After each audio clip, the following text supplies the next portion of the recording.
Hey guys, let's talk about cross-listing today.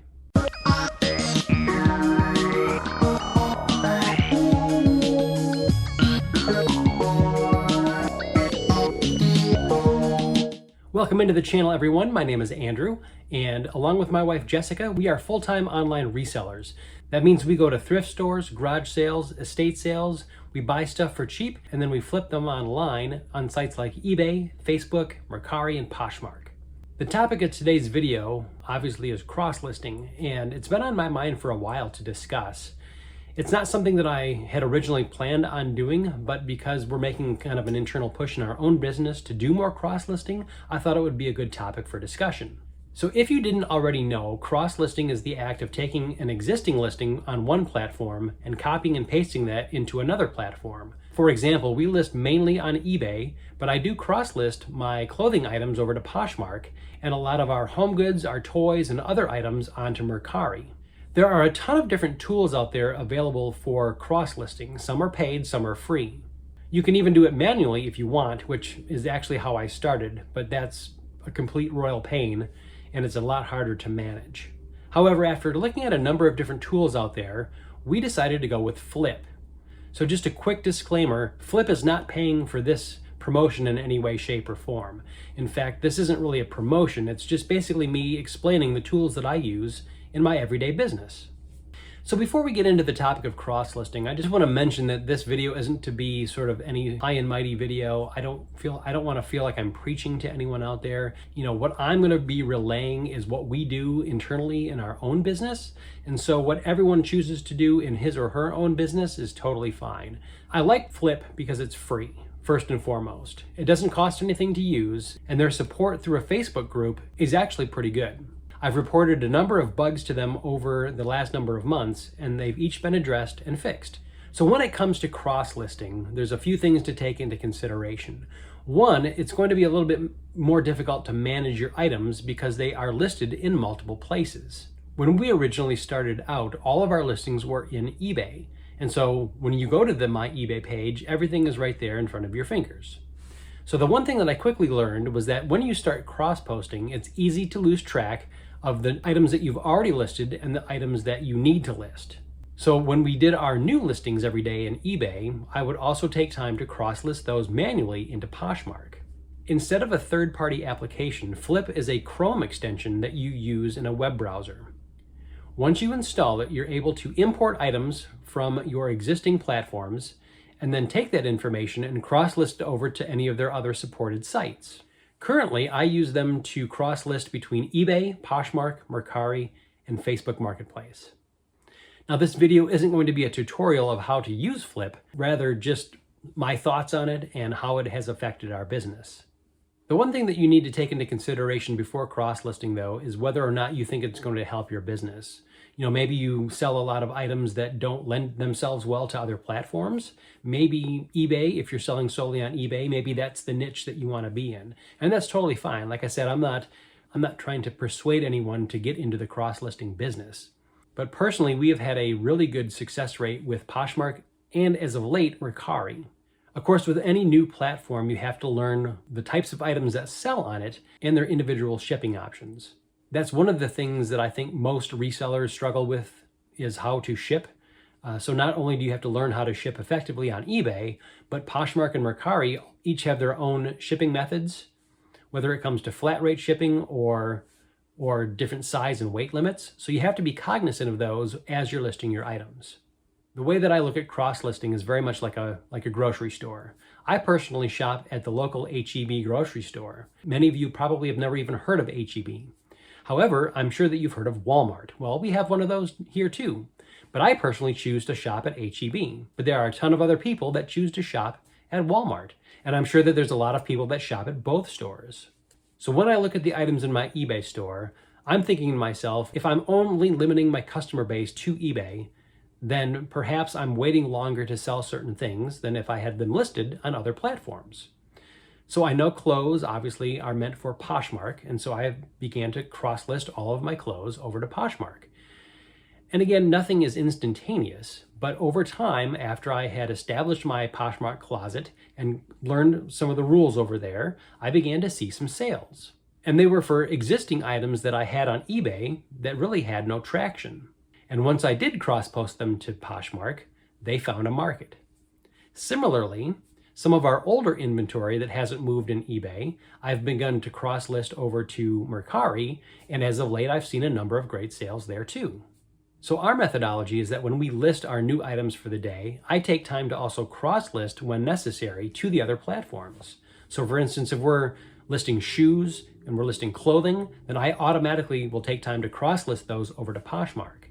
And if we're doing things like action figures or toys or other home goods or scrapbook stuff or whatever the case may be, I'm going to cross-list that automatically over to Mercari. And again, you kind of have to adjust your pricing depending on the fees involved. It's a learn as you go kind of thing. But I think expanding your inventory to more eyes is always a good thing. I had posed the question a while back in the last video of whether or not I should bring about our what solds from the other platforms as well. So in just a bit, when we talk about the sales from our eBay store, I'm also going to mention a few sales from our Mercari and Poshmark stores as well. Just as a reminder though, each platform that you cross-list to does have its own niche. And there are different rules for shipping, and there are different rules for what sells best over there. And it's really important to do your homework before you jump right in. The other thing that I found out was that even though Poshmark may not limit you to the number of items that you list right off the bat, Mercari will. And so for the longest time, I was limited to only 100 listings in our Mercari store. After I got about 5 sales under my belt, I tried to list some more. Well, I noticed that they had lifted that limit. And so now I've been cross-posting more and more and more, and I've gotten a number of new sales as a result. So it's definitely been a beneficial thing to spend the time cross-listing. So the nice thing about Flyp is that it becomes your online catalog for all of your listed items. So once an item sells, for instance on eBay, I can go into the Flyp interface, mark it as sold, and then it will automatically delist from Poshmark or Mercari, or even both. That functionality is super cool because it takes a lot of the manual labor out of it. Flyp even keeps track of your profits and losses from the different platforms. While those are nice tools, I don't put too much stock into the numbers because there's a lot more that goes into it on the back end as far as expenses that I keep track separately.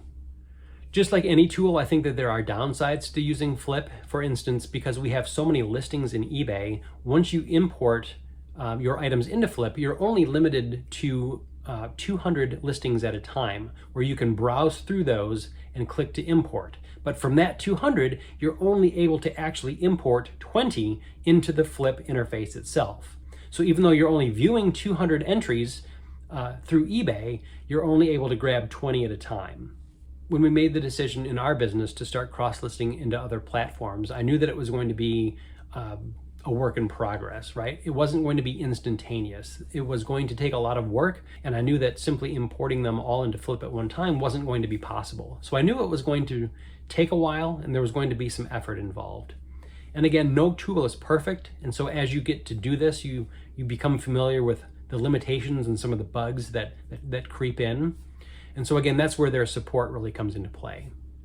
I think regardless of the tools that you end up using in your own business, I think cross-listing in and of itself is a great way to get exposure onto more platforms.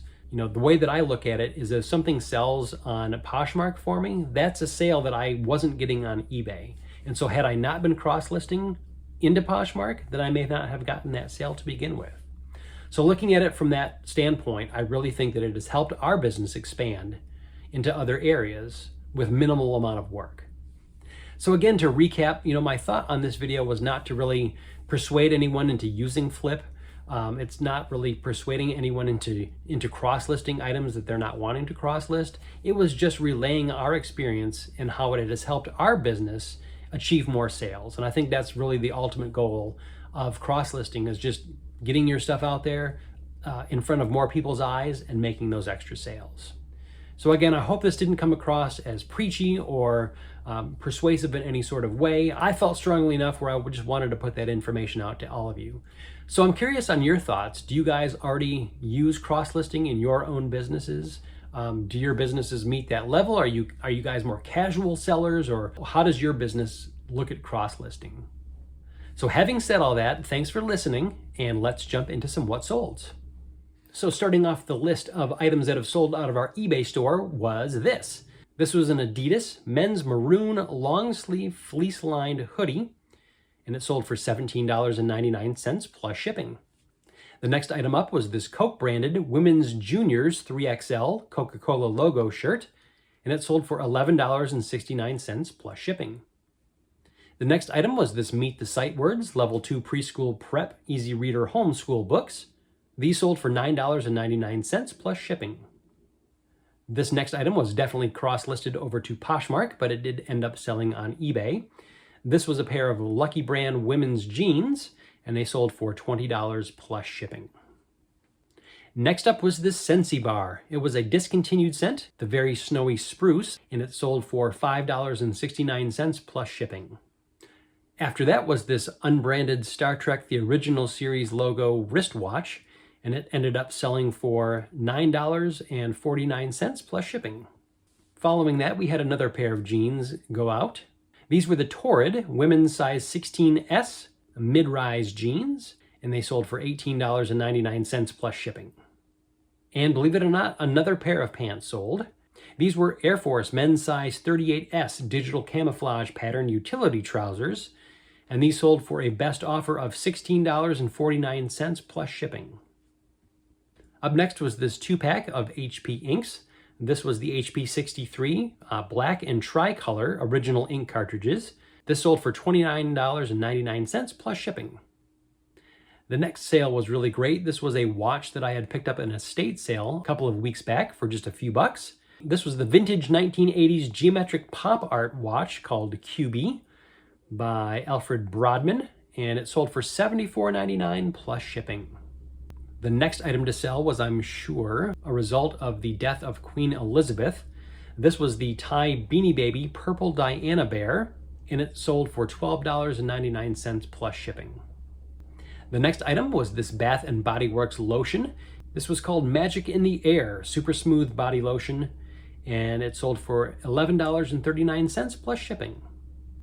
And believe it or not, another pair of pants sold. This was a men's pair this time. These were the Lucky Brand men's 33 by 32 121 Heritage Slim Style jeans, and these ended up selling for $23.74 plus shipping. This next item was from our Gina consignment sale. This was a Silhouettes women's multicolored pattern skirt. This one sold for $17.09 plus shipping. With Halloween fast approaching, it wasn't surprising that this item sold. We actually took a best offer on it. It was the Willy Wonka costume that I featured in one of the latest haul videos, and we took a best offer of $25 plus shipping. Next up was this nice Nike Baylor University Bears hat, and it sold for $11.99 plus shipping. And following that, we had a Pier 1 zebra design coffee mug, and this sold for $7.99 plus shipping. And after that, we had this new sealed Texas Longhorns plastic travel tumbler. Picked this up at a garage sale for 50 cents and sold it for $12.99 plus shipping. Then we had another good sale from this time period. This was the Disney Vampirina playset with all the associated figures. We ended up selling that for $49.99 plus shipping. Up next was this Hallmark ornament. This was a Star Trek ornament from the Naked Time episode featuring Sulu and Kirk. It was the magic type of ornament that usually has the sound, but this one was broken. It didn't play the sound, but the ornament itself was in great shape, so I discounted that as best as I could and sold that for $9.99 plus shipping. Nearing the end of the list, we had these shoes go out the door. These were the Etienne Agner lovely burgundy leather tassel loafers, which sold for $18.99. And the last item was actually a set of 2 Beanie Babies that sold, the first of which was Hope the Praying Bear and Strut the Rooster, and these both sold for $14.49 free shipping. So while I would typically end the video here because we had run through all of our eBay sales, I will quickly go through just a few of our recent Mercari and Poshmark sales. So these Mercari sales aren't going to be glamorous. The reason why we had a large influx of Mercari sales was that I was taking our oldest inventory from eBay. So I was sorting our eBay store by the items that were listed in the store the longest. I was ending a group of them at a time, let's say 20 listings. I was immediately then selling similar and relisting them into our eBay store. That does something with the eBay algorithm where it treats it as a new item and it gets fresh eyes on it. I think over time, eBay listings that are left in your store tend to become dead, and they don't get promoted as much as your other listings. So these new old listings, I guess you can call them, were then cross-listed into Mercari, and as a result of that, we actually got some sales. So this first sale in Mercari was one of our oldest items from our eBay store. It was a vintage Wilton cake pan, and it was in the shape of a clown from 1993, and we ended up selling it for $6 plus shipping. Again, not a glamorous sale, but it gets old inventory out of our store, and I'm thrilled with that. The next item was this Stampin' Up! Stamp set. This was actually supposed to be an 8-piece set, but we had 2 missing from it, so it was only a 6-piece set. But it was called Stampin' Up! Notes and Details, and we ended up selling that for $6 plus shipping. The next item was this pack of baseball cards. It was a sealed pack from 1991, made by Donruss, and it was of the Oakland A's, and it sold for $5 plus shipping. And then this lot of 2 books. This was actually kind of a cool series. Daphne and Velma, the original paperback novels, number 1 and 2. These sold for $12 free shipping. And again, some of the shipping that I have done on Mercari was tailored to Mercari itself. So I don't think that Mercari has contracted really good shipping rates like eBay has. And so the customer has to pay a flat rate shipping on Mercari. Those rates tend to be a little bit higher, but because I can score sometimes better rates through pirate ship, I'll sometimes just ship on my own and roll that cost into the cost of the items on Mercari. And so that can help lower the price a little bit, make it a little bit more enticing for the customer. That's a trick that only you would know after diving into all the different details of these different shipping platforms. The Poshmark sales were a little bit better. My typical practice for Poshmark is that I'll take my eBay listings, put them into Poshmark, but bump up the price just a little bit. I know that Poshmark focuses a lot on making offers and bundles, and so having that in mind, I tend to raise my price just a little bit so that I have the option of going down. And the way Poshmark works is that their fees run a little bit steeper than eBay, but because of their flat rate shipping option, the buyer doesn't pay me shipping like an eBay buyer would. I just get the cost of the item less fees once it gets delivered. So having said all that, here are some recent sales. This was a Gina sale. This was a new with tags, Jones, New York, signature petite ladies wool tweed blazer, and it sold on a $20 best offer. And again, I won't say plus shipping, because even though the buyer paid shipping, we don't receive any of that on Poshmark. The next item was also a Gina sale. This was a Liz Claiborne women's brown faux alligator leather purse, which sold on a $13 best offer. And then a pair of Ugg slippers from the Shoepalooza sale. This was probably the worst pair of them all, and so I took a $17 best offer. These were a size 10 black suede slipper. And some shoes from a recent estate sale pickup. These were Skechers men's size 10.5 casual Oxford sneakers, which sold on a best offer of $24. And this was actually a surprising sale. This had been listed for quite some time. We did finally get an offer on it. This was a pink floral ruffle dress made by Anna, or A New Approach, and we took a $20 best offer on that. And finally, rounding out all the sales for today were these Ugg women's size 9 Dakota Mystic Purple suede moccasins, and they sold on Poshmark for full asking price of $35.